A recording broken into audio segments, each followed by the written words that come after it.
Lodizeko langileek 2 hilabete eginen dituzte grebaldian hitzarmen propioa lortzearen alde eta negoziatzeko borondate errealaren falta salatu dute. Nafarroko Gurseko eremuan barneratutako pertsonak omendu ditu fascismoaren aurrean demokraziarekin duten konpromisoa gogoratzeko.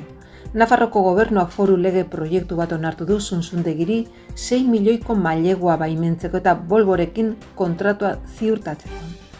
Txibite lehendakarian, Nafarroko gobernuz kanpoko erakunden koordinatuarekin bildu da. Nafarroko gobernuak lankidetzaren arloan duen konpromiso irmoa azpimarratu du. Iruñeko udalak eta Navarra Music Komisiones tokiko musikaren aldeko apustua ginen dute San Ferminetan konpainia plazako oholtzan. Ingurumen hezkuntzako museok argazki, marrazki eta paneletan bildu du Doña Mayor ikastetxeko ikaslek Ezkaba mendia oian aztatzeko egindako lana. Aldarrikapena eta besta elkartu ziren Elizondon larunbaten erdiz bizirik egunean. Nera Bezaroko aldaketen inguruko solasaldia antolatu dute maiatzaren 9 Elizondon.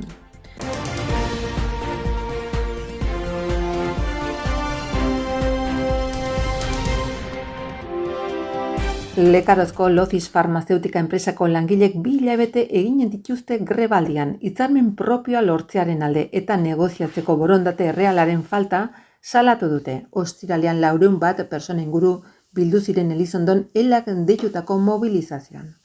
Gaur langileen batzordeko 2 ordezkari izan ditugu Xaloako platoan eta egungo egoeraren berri eman digute. Guk lehenik eta behin nahi dugu hitzarmen bat, izan ere hitzarmenak langileentzako garantia gehiendakan forma da eta batez ere enpresarekin ez dagoelako konfiantza bat orain, 8 urte hauetan langileek ez dituzte errespetatu, eta orduan guk nahi duguna da ziurtatu sinatzen duguna enpresak bete bardola, guk nahi dugu ziurtatu baita hitzarmen hau honek bigentzia galtzen duen beste hitzarmen baterako negoziaketa hasi beharra dagola, eta gero batez ere eskubide gehiago langileentzako, lanaldia murriztea, izan ere oso altua da kimiketako lanaldia, soldatak hobetzea, kontratazioa hobetzea baita, izan ere fijo diskontinuo asko daude enpresan, eta enpresak ez du egiten aktibidade estazional bat. Egia esateko ez gara asko eskatzen ari ezta ere, nahiko basikoa da eskatzen ari garena, baina ulertzen dugu aurreneko hitzarmena dela eta hori dela eta ezin garela ezin dugula etxea teilatutik hasi, baina minimoa izan da ere, momentu hontan urruti daude posturak. Ana Ollo lehendakari orde eta memoria eta bizikidetzako kanpo ekintzako eta euskarako kontseilaria izan da Akitaniako Oloron San Mari herritik gertu dagoen Gurs konzentrazio esparruan, 1929 eta 1945 artean barneratutako 500 nafar ingururi omenaldi egiteko ekitaldi instituzionalaren buru. Ondoren Gerardo Lizarraga artista nafarrari eskainitako erakusketa bat bisitatu du. Artistak Frantziako barnetegietako bizitza ere ezagutu zuen. Persona horien guztien demokraziarekiko eta fascismoarekiko konpromiso aldarrikatzeko helburuarekin monumento bat inauguratu da haien izenekin. Ekitaldian, Senidek Elkarte Lizarrako 2. Hezkuntza Institutuko ikaslek eta Mugaren 2 aldeetako agintari autonomiko eta lokalek ere parte hartu dute. Monumentuak izen guztiak dakartzan Nafarroko maparen silueta duen plaka bat eta Nafarroko gune ezberdinak irudikatzen dituzten zuhaitzez inguratutako totem bat ditu. Horrela, lehen ekitaldi instituzional ofizial egin zenetik, 2017tik espazio horretan ageri diren sinbolo multzo honekin osatuta geratzen da. Gurseko eremua 1929an sortu zen Euskaldunen esparrua gisa ezagutzen dena, hasieran errefuxiatuen esparru bat izan zen. Frankismoaren errepresiotik ihesi zihoazen 4 pertsona talde bildu zituena. Talde ugarinetako bat, Aljerretik Gursera eraman zituzten Euskaldun eta Nafarrena izan zen. Gerago hainbat herrialdetako nazioarteko brigadetako kideak izan zirenan. Testu inguru politiko edo ekonomikoa zela eta bere jatorrietara itzuli ezin zirenak. Hirugarrena hegazkinlariena bezala ezaguna zen eta Armada Errepublikarreko teknikariek osatzen zuten, eta laugarren bat, ezain ugaria, estatuko hainbat lekuetatik etorritako personez osatua zegoen. Guztira 18.000 persona baino gehiago zeuden Gusen barneratuta 19. urteko udaberrian. Nafarroko Gobernu Foru Lege proiektu bat onartu du pasaden ostiralean Nafarroko Garapen Elkarteari Sodena Zunzundegiri 6 milioi euroko mailegua eskaintzeko baimen emateko. 2023ko abenduan 4 milioiko mailegua onartu ondoren, Volvo markarako bus karrozen proiektuaren bideragarritasunerako beharrezkoa gertatzen den bigarren mailegua burutu da. Nafarroko Gobernuak parlamentoaren berariazko baimen eskatu du Alsasuko karrozeri enpresarekin mailegu bat formalizatzeko. Aurrekontuen bezala Foru Exekutiboa proiektu hau babestu du, izan ere estrategikotzat jotzen du foru komunitatearentzat eta bereziki sakanarentzat. Volvo multinazional suediarrak Zunzundegi enpresari esleitu dio azken belaunaldiko 2 autobusen karrozeria. 9.000 eta 9.000 modelona hain zuzen ere. Nafarroko lehendakaria Foru Komunitateko Gobernuz kanpoko erakundeen koordinakundeko ordezkariekin elkartu da, eta jakinarazi dienez, Nafarroko Gobernuak garapenerako laguntzari eskaintzen dizkion kopuruak argi eta garbi islatzen dute exekutiboak lankidetza ekonomikoaren arloan duen konpromiso irmoa. Lehendakariak bileran azpimarratu duenez, Nafarroko lankidetzak oso beherakada handia izan zuen duela 10 urteko krisian eta pixkanaka eta ahalegin handiz berreskuratzen saiatu dira. Hirugarren gida plana oso bultzada handia izan da, esan du, eta Nafarroko lankidetza nagusi izan da hortarako bideratutako funtsetan.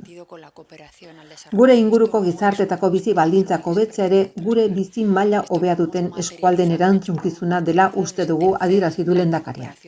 Lankidetzaren arloan egindako ahalegin horrek, azken urteotan Nafarroa 8. postuan jarri du per capita inbertsioan, laguntza mota hori eskaintzen duten Elga 38 eskualden artean. Bigarrena, biztanleri maila kontuan hartzen badugu, Euskal Autonomi Erkidegoaren atzetik soilik. Izan ere, ekitaldi hontarako Nafarroko 21 milioi euro aurreikusi ditu eta bere aurrekontuetan arlo horretako ekintzetarako. Iruñeko udalak eta Navarra Musik Komisionek baterako deialdia aurkeztu dute goraka doan tokiko talde edo artista batek San Ferminetako programazioaren barruan konpainia plazako goltzan jotzeko aukera izan dezan. Deialdia ireki da eta maiatzaren 3an ostiralerekin 3 amaituko da. Ekimen horrek Nafarroko talde eta artistei San Ferminetan toki erakargarri bat eskaintzea du xede, hiriaren erdiguneko agertoki garrantzitsu horretan haien musika partekatzeko deialdi ireki baten bidez. Maider Beloki, kultur, jai eta hezkuntza eta kirol zinegozio ordezkariak eta Fernando Fernández Garaioak, Navarra Musik koordinatzaileak eman dituzte hautaketa prozesu horren xehetasunak, zeinak edozein musika estilotako artistei irekita baita. Deialdiak ezartzen du talde edo artistendako baldintza gisa bikoitza navarralivemusic.com webgunean izen ematea eta 2023ko uztailaren eta 2024ko maiatzaren artean gutxienez 2 abesti berri editatu izana. Deialdian parte hartzeko mezu elektroniko bat bidali behar da. Mezuaren gaian San Ferminetako deialdia idatzi behar da eta testuan bikoitza navarralivemusic.com webguneko taldearen fitxara esteka, taldearen izena eta harremanetan jartzeko telefono bat erantzi beharko dira. Behin eskaerak aurkezteko epea bukatuta, San Ferminetako programazioaren arduradunek hautatuko dute konpainia plazan joko duen taldea edo artista. Hainbat alderdi hartuko dira kontuan, ala nola, proposamenaren kalitatea eta talde edo artistaren garapena eta oihartzuna sustatzeko emanaldiak izanen duen balioa, haren egungo une musikalaren arabera. Horrekin batera bereziki sustatuko dira euskaraz egiten duten taldeak, baita emakumez osatutako taldeak ere. Urtarrilean Iruñako Doña Maior ikastetxe publikoko lehen hezkuntzako 4. mailako ikaslek 60 zuhaitz landatu zituzten Ezkabamendian. Duela 2 urte, sute bat gertatu zen inguru horretan eta ikasle horiek haren lekuko izan ziren. Ekimena Ezkaba Reforestazion izena eman dioten ikasketa zerbitzuko proiektu bada eta Iruñako udalak 2. sariarekin saritu zuen lehiaketa hortarako haur eta lehen hezkuntzako kategorian. Doña Maior ikastetxe publikoko lehen hezkuntzako 4., 5. eta 6. mailako 178 ikaslek egin zuten proiektua eta basogintzako Maria Ana Sanz eta Donibane ikasleen laguntza izan zuten zeregin horretan. Udalak 6.500 euroko laguntza eman du programa gauzatzeko. Erdiz biziri plataformak bere eguna ospatu zuen Magnari Kaka izeneko zozketarekin goizetik hasi zen programazioarekin. Aldarrikapen jarduera horretan, Elizondoko azokako plazako zelai bat hainbat karratu virtualetan banatu zen eta gune bakoitza 2 euro terdiz saldu zen. Guztira 3.000 txartel jarri ziren salgai, beraz 3.000 karratu virtualetan banatu zen espazioa. Lehiak eta berexionen irabazlek 3 sari eraman zituzten Baztango dendetan gastatzeko diruarekin eta hoietako bakoitza erdiz inguruan bazkatzen duen ganadu mota batek aukeratu zuen. Lehen saria 1.000 eurokoa behiak aukeratu zuen, bigarrena 300 eurokoa zaldiak eta hirugarrena 200 eurokoa ardiak. Lehenbizi zaldiak irten ziren ondoren ardiak eta azkenik behiak. Zenbaki sarituak 2.751 izan ziren lehenengoa, 186 bigarrena eta 2.687 hirugarrena. Antolatzaileek jakinarazi zutenez saritutako zenbakia 15 egunetan ateratzen ez bada, saria aukeratutako zenbakiaren gainean dagoen laukiari emango zaio. Goizean zehar haurrentzako tailer bat ere izan zen Amaia Zinkunegiren eskutik, taberna eta pintxoak ere. Ondoren eguerdian 50 lagun inguru bildu ziren giro honean, bazkaltzeko eta ondoren arratsaldean erratzoko elektrotxorongo taldearekin Elizondoko kaleak zeharkatu zituen poteoari hasiera emateko.